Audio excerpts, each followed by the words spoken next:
د جلال آباد یو سکی به تور مثال غز موږ نه تاسو کې چې تاسو د چا امت یې موږ ورته وي د محمد رسول الله صلی الله علیه وسلم دا محمد صلی الله علیه وسلم دې څوک لږ زر د تعارف موږ له وکي نو اول د رسول الله صلی الله علیه وسلم شجره د نسب خو یو دوه وش باباګان ځان سره یاد ساتل پکار دی ځان له بالکل په دې ځړ کې ورته ځای ورکړي محمد صلی الله علیه وسلم ابن عبد الله ابن عبد المطلب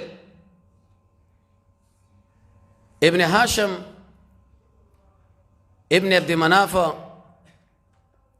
ابن قسی ابن کلاب ابن مرہ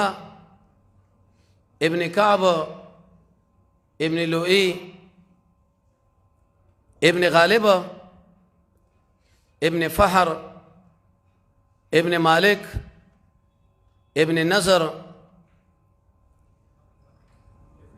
ابن مرہ ابن خزیمہ ابن مدرکہ ابن الیاس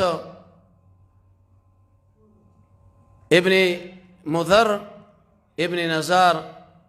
ابن معد ابن عدنان دا محمد رسول الله صلی الله علیه وسلم باباګان دي د دو شجرې نسب دي چې پر امام ابن کثیر رحمه الله دا لیکلي